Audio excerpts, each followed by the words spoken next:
Was DeleteLawz DeCastro high on the air last night? Fans concerned after second night of slow speech, depression, and lack of focus. Defender of ants almost arrested out of Scientology center again. Was his protest worth almost going to jail? The angry vet versus BZWatchDog. Did the angry vet fake his encounter with police in South Carolina? Plus, crime pays. Long Island Audit gets a ticket during a protest with his billboard truck. Makes 3 times the ticket in GoFundMe profits for the day.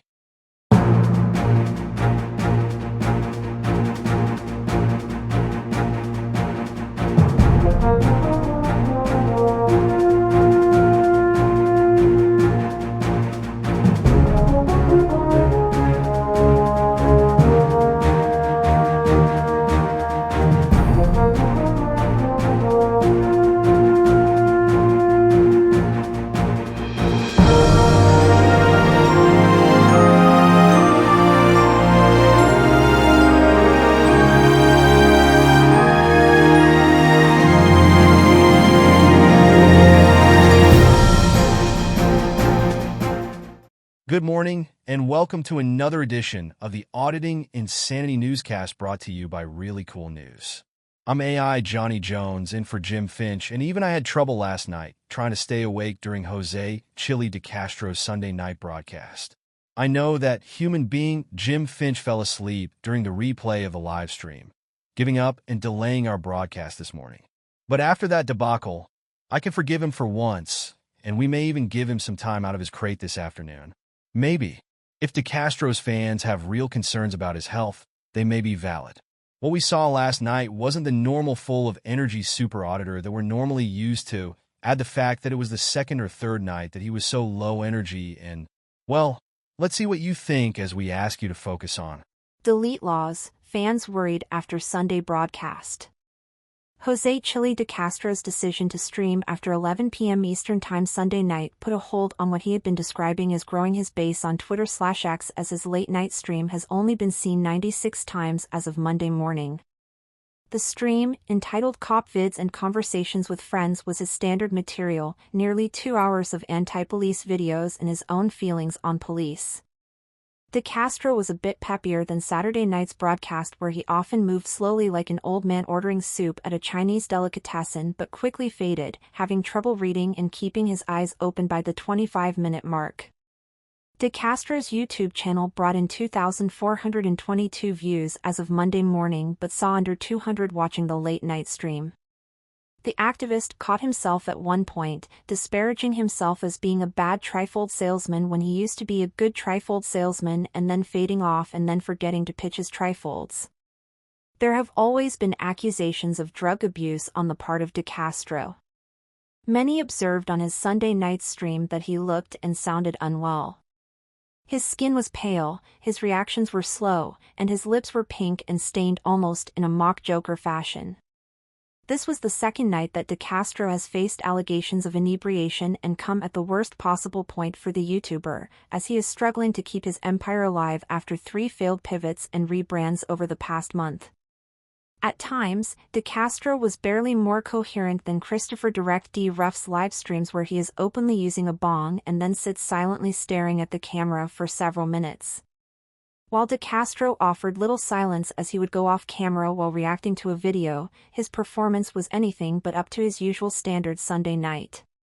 Things were so bad that the slowness of his speech patterns was to the level that observers noted that they only came close to his normal speaking patterns by turning the playback speeds up to 2x. These were red flags to some, but could be also signs of DeCastro being sick with a cold or depression, or natural means that he did not mention during his live stream. DeCastro made no mention of his dog Charlie again on the broadcast. He said that all of the money he had to go towards Craig Henry and Don Newman's individual commissary accounts had been depleted, but he made little to no attempts to raise funding for either person. When he mentioned that Craig Henry had wanted him to come out for his trial, which starts on Tuesday, DeCastro just lingered off, then changed the subject.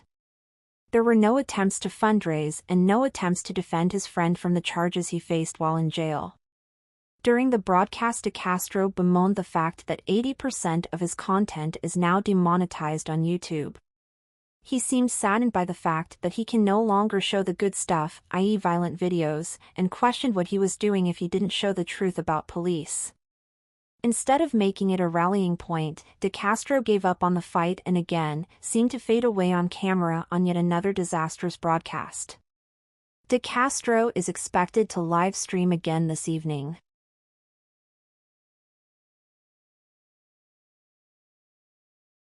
GoFundMe Market Report, November 18, 2024. Sean Paul, Long Island Audit, Reyes dominated Sunday with a staggering take after his new video saw fans donate more than 3 times the $70 parking ticket he got during a protest using his video billboard truck in New York. Reyes' support the fight against tyranny and corruption generic fund skyrocketed to the top of both the daily and the monthly GoFundMe charts on Sunday, with a $220 take based on his video where he got a parking ticket while protesting outside of Nassau County District Attorney and Donnell's house. The YouTuber has implicated Donnell in wrongdoing by Nassau County Police Commissioner Patrick Ryder, though would not give specifics on her transgressions other than she was friends with Ryder. He received a $70 parking ticket for parking in the wrong direction during the protest, which his fans covered 3 times over in new donations. Liberty Troll came in second place for the day with a $5 donation. No other funds were active on Sunday. We need your help. This newscast is funded by your donations along with what we make from our YouTube channel per month. While we did achieve full monetization on YouTube, we still need help to get through monthly expenses and keeping the lights on to bring you the paper and the newscast each day. If you can afford it, please consider donating to the GoFundMe run by this very channel. All donations literally go to keeping the lights on, eating, and writing news stories to feature here and on ReallyCoolSite.org. If you can't afford to contribute, please watch the advertisements on our videos and like, share, subscribe, and comment. You can help by doing next to nothing, and we thank you in advance for pitching in.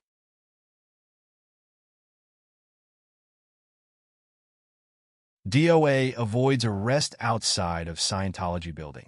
It was another eventful Sunday afternoon for YouTuber Defender of Ants, DOA, as he started the day with someone slashing 2 tires on his camper and ended the day with a near arrest outside of the Scientology Center in Los Angeles. The YouTuber spent most of the morning fixing his camper, which he said was the subject of vandals in the overnight hours as 2 of his tires were slashed by an unknown person. He claimed that since he was parked near a government building, he had already put a FOIA request in for the camera footage from 4 security cameras set up outside the building. DOA was unsure if the police would help him in finding the culprit in the alleged attack, but he would at least arm himself with the camera footage before proceeding with any action he'd take in the future. The YouTuber, who was parked near L. Ron Hubbard Way in downtown Los Angeles, left his camper to walk towards the portion of the street that had been closed to local traffic. The Scientology Center was holding a Holly Jolly holiday hangout event with a bouncy house and several arts and crafts and food stations set up in the street for attendees. DOA claimed he had a ticket to the event and walked past security, who attempted to stop him from going further down. The YouTuber eventually approached a vendor booth that was handing out burritos but was refused service. The first security guard was then joined by an imposing second security guard, standing over 6 feet 5 inches tall, wearing a sidearm and covering his face with a half mask. Both security guards informed DOA that he needed to leave the area immediately and that his ticket had been revoked. DOA started screaming that he was being denied service and that members of the Church of Scientology did inappropriate things with children. He cited a recent report that 2 11-year-old girls attempted to escape the church last week but were forced back into the possession of the church by police. After his outburst, DOA told the security guards that he wasn't leaving and they would need to call the police. The police arrived about a half an hour later with 2 female officers interviewing both DOA and the security guards about the incident. DOA was being detained by police when his camera's battery gave out, leaving his viewers with a brief cliffhanger before he returned to streaming. He explained that the police were about to arrest him for disorderly conduct for causing a disturbance, where he simply walked away from them and returned to his camper. He wasn't sure if he'd be later charged, then ended the live stream to cook dinner for his girlfriend and relax. No further updates to the situation have been released to DOA's YouTube channel as of press time.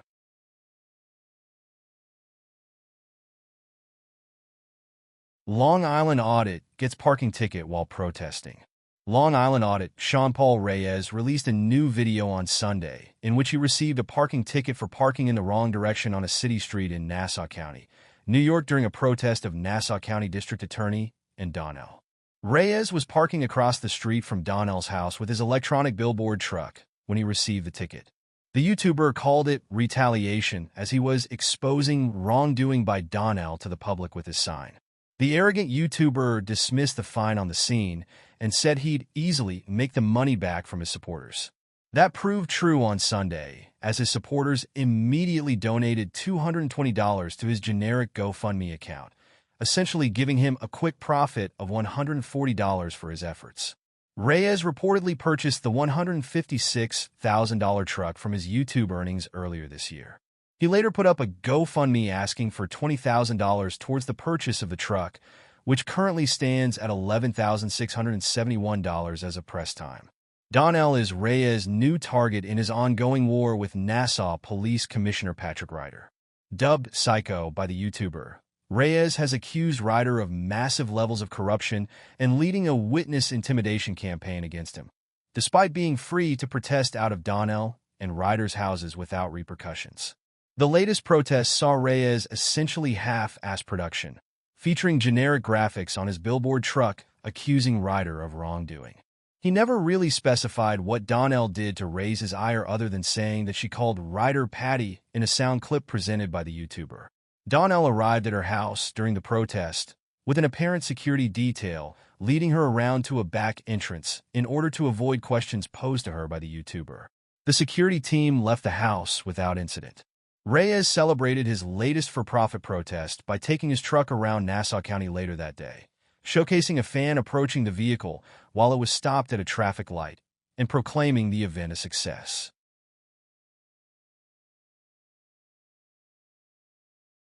The Angry Vet calls out BZWatchDog's investigation. YouTuber The Angry Vet apparently forgot his promise that he'd cut back on live streaming until his present for other YouTubers was finished as he went live for an extended nearly 2-hour broadcast on Sunday, in which he played with a live mouse and called out BZWatchDog. The broadcast started with the Angry Vet's usual jabs at those in the First Amendment auditing community, with shots at Christopher Direct D. Ruff leading into shots at Jose Chili DeCastro, DeCastro's moderators, some of which are shared by the Angry Vet, and then BZWatchDog, explaining that he always gave BZWatchDog a pass because he was a fellow veteran. The YouTuber chastised BZWatchDog for being sloppy in Watchdog's apparent attempt to investigate the Angry Vet's recent encounter with police in South Carolina. BZWatchDog recently announced that he did not believe that the incident, which the Angry Vet claims to have suffered a head injury, happened as he did a FOIA request, and it turned up nothing in the system for the time and the place of the reported incident. The Angry Vet said that BZWatchDog was stupid because he misspelled the Angry Vet's name, and that police would never release details of an open investigation. He ranted a bit about this before observing a small mouse running around the sidewalk near him and spending several minutes observing and playing with the mouse. Eventually returning to the outrage, former supporter of Jose Chili DeCastro, YouTube user You Have Rights Cop Shave Duties, took a pot shot at DeCastro in the side chat of the broadcast, saying, "Chili couldn't be bothered to drive 5 hours to my court dates, as the court was isolating me and suppressing my evidence that would exonerate me. It is oh well though. No tack coin, no help getting attorneys. No mention of what they were doing to me on my case. It is like, yes, we need help, don't stop giving the help, raising money to bail people out, don't stop, selfish bastard." The Angry Vet commented that DeCastro seemed to be a different person after going to jail, with their second ever conversation coming post-DeCastro incarceration. He was hoping that DeCastro had changed his ways and was concerned that so many of DeCastro's followers were now emulating his style in new YouTube channels. Turning his attention to Christopher Direct D. Ruff again, he claimed that Ruff's YouTube channel was recently demonetized, resulting in Ruff pulling all of his videos. He claimed that Christopher Denver Metro Audits, Cordova, was now running the channel and that when Ruff responded to messages, it was Cordova. Around this time, BZWatchDog made his presence known in the side chat of the Angry Vet's livestream. He repeated the accusations that despite the Angry Vet's previous livestream, in which he drove home from South Carolina, The angry vet was not in South Carolina on the date in which the incident with police happened. He went on to claim that the event was fabricated as the angry vet continued to refuse to share the footage he claimed to have shot of the police beating. The angry vet countered that he'll release the video once his attorney gives him the okay, and that he should not be penalized because BZWatchDog can't spell his last name. Eventually, the angry vet challenged BZWatchDog to show up on a panel show that he'd schedule later in the night. That event did not take place as BZWatchDog instead live-streamed from the scene of a traffic accident in Texas.